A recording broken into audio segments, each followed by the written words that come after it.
नमस्कार, उत्तर की खबर में आपका स्वागत है। मैं हूं आपके साथ शिखा श्रीवास्तव। चलिए शुरुआत करते हैं बुलेटिन। प्रधानमंत्री नरेंद्र मोदी के जन्मदिन के अवसर पर स्वच्छता पखवाड़ा की शुरुआत हुई। इस अवसर पर डिप्टी सीएम के केशव प्रसाद मौर्य ने झाड़ू लगाई और सभी से अपने अपने शहरों को स्वच्छ बनाने की अपील की। उन्होंने कहा कि स्वच्छता पखवाड़ा का कार्यक्रम प्रदेश में ही नहीं बल्कि पूरे देश में हो रहा है। 2014 में जब से भारतीय जनता पार्टी में नरेंद्र मोदी जी की सरकार बनी है, तब से पीएम के जन्मदिन को स्वच्छता पखवाड़ा के रूप से मनाया जा रहा है। उन्होंने कहा कि पीएम मोदी का कहना है कि जन्मदिन के मनाने की जगह कहा कि अगर कोई कुछ कर सकता है तो वह सेवा कर सकता है, स्वच्छता करे और भारत को श्रेष्ठ भारत बनाकर ऊंचाई देने का काम करे। प्रधानमंत्री नरेंद्र मोदी के जन्मदिन के अवसर पर लखनऊ के सिविल हॉस्पिटल में रक्तदान शिविर का आयोजन किया गया। भाजपा के युवा मोर्चा के तमाम कार्यकर्ता ने रक्तदान किया और सिविल अस्पताल के ब्लड बैंक में रक्तदान का ब्लड जमा किया।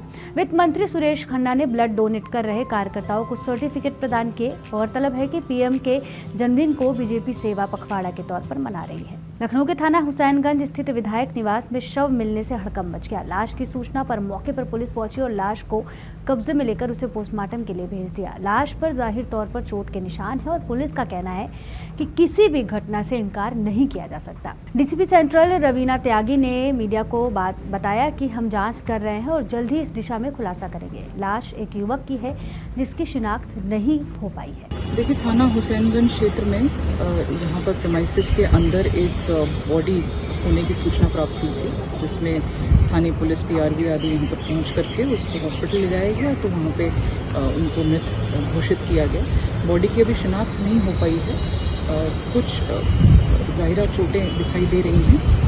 किसी भी घटना होने से हम लोग अभी इनकार नहीं कर रहे हैं। इसमें बॉडी की शिनाख्त का प्रयास किया जा रहा है और इसमें हम सभी लोग यहाँ पर इन्वेस्टिगेशन में लगे हुए हैं जैसी कोई और सूचना प्राप्त होती है। क्या मौके से कोई सामान भी बरामद हुआ है या ऐसी कोई चीज जिससे बॉडी की शिनाख्त की जा सके? नहीं, फिलहाल ऐसा कुछ बरामद नहीं। वो युवक कहाँ का था, ऐसा कुछ जानकारी मिल पाई है अभी तक? कुछ जानकारी नहीं मिल पाई है। कोई मोबाइल फोन वगैरह?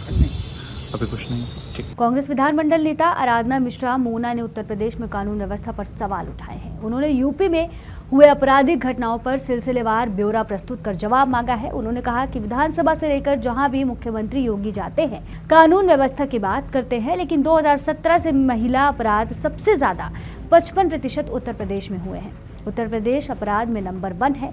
उन्होंने कहा कि अयोध्या में एक घटना घटी। प्रभुराम के प्रांगण में काम करने वाली महिला के साथ सामूहिक दुष्कर्म किया गया। पीड़ित की 3 दिन बाद एफआईआर लिखी गई।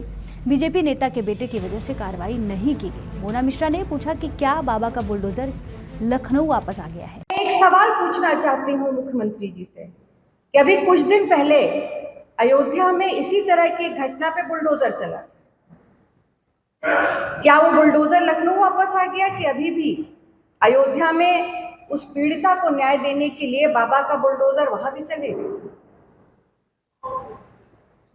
या फिर क्योंकि उसके तार भाजपा से जुड़े हैं उसको इस बात से उस पर बाबा का रहम हो जाएगा और वो छूट जाएगा? दूसरी घटना महोबा में 9 सितंबर की चरखारी कस्बे में मोहल्ला बजरिया निवासी इलेक्ट्रॉनिक व्यापारी अनिल चौरसिया की हत्या कर दी गई। वाराणसी में 12 दिसंबर में चौबेपुर क्षेत्र में रात्रि 1:30 बजे सिगरेट न देने पर पान विक्रेता शारदा यादव की गोली मार करके हत्या कर दी गई। अमरोहा 8 सितंबर गजरौला कोतवाली क्षेत्र के गांव शहबाजपुर डोर में मेले में दबंग ने लोगों के ऊपर थार गाड़ी चढ़ा दी, कई लोग उसमें घायल हुए। जौनपुर मंगेश यादव की घटना तो बहुत सुर्खियों में रही। मैं एक बात जानना चाहती हूं, ये घटना होती है उसको मैं सवाल पूछना चाहती हूँ, शायद इस सवाल का जवाब योगी सरकार दे मुझे, और नहीं देगी तो मैं चाहूंगी कि आप पूछें। मंगेश यादव पर मुकदमे जरूर थे, पर क्या इस घटना के पहले उस पर कोई इनाम घोषित था?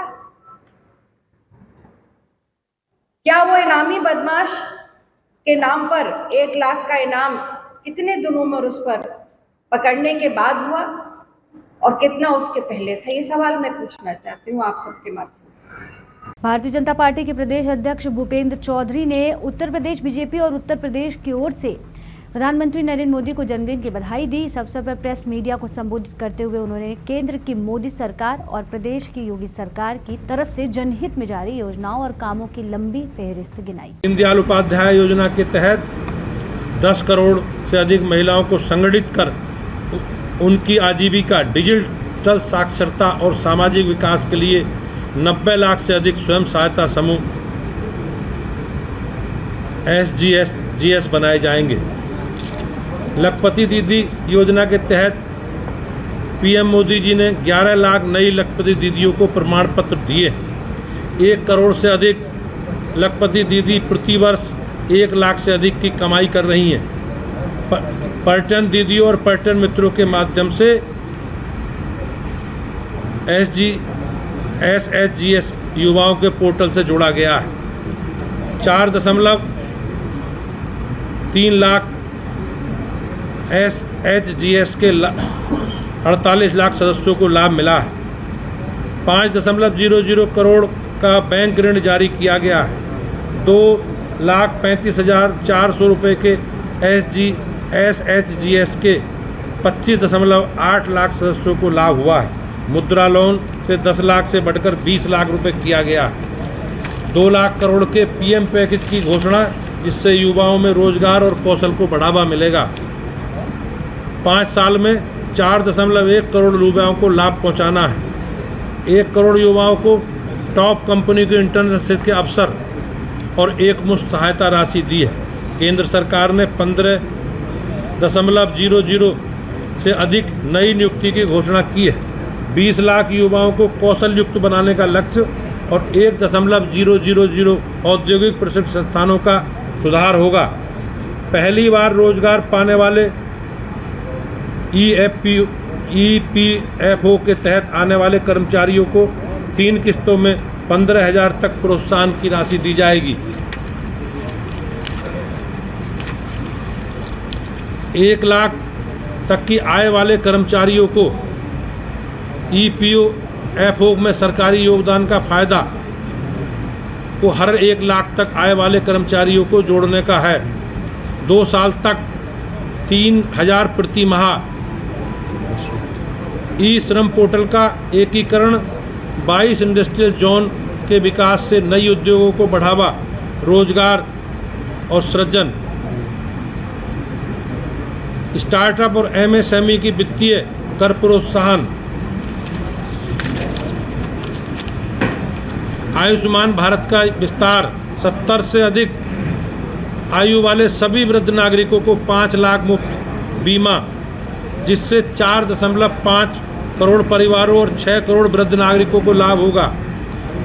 75,000 नई मेडिकल सीटें बढ़ाई जा रही हैं, जिससे हेल्थ केयर सिस्टम को प्रभावी बनाना और मेडिकल शिक्षा में विदेशी निर्भरता को कम करने में मदद मिलेगी। नियमित टीकाकरण को डिजिटल बनाने के लिए यूबिन पोर्टल शुरू किया जाएगा। देश के डॉक्टरों की एक सेंट्रलाइज्ड रिपोजिटरी बनाने के लिए नेशनल मेडिकल कमीशन और एक नेशनल मेडिकल रजिस्टर तैयार हो रहा है। महिलाओं, किशोरियों और आदिवासियों में समुदाय सिकल सेल डिजीज के बारे में जागरूकता बढ़ाने के लिए विशेष अभियान चलाया जाएगा। कैंसर से पीड़ित लोगों के आर्थिक बोझ को कम करने के लिए 3 कैंसर दवाओं की कस्टम ड्यूटी में छूट दी जाएगी। PM-E ड्राइव योजना के तहत 10.900 करोड़ के परिव्यय से इलेक्ट्रिक एम्बुलेंस की सुविधा प्रदान की जाएगी। Digital health care, Ayushman Bharat health account पर स्कैन और शेयर की सुविधा के माध्यम से 4 करोड़ आउट पेशेंट पंजीकरण की सुविधा की व्यवस्था की गई।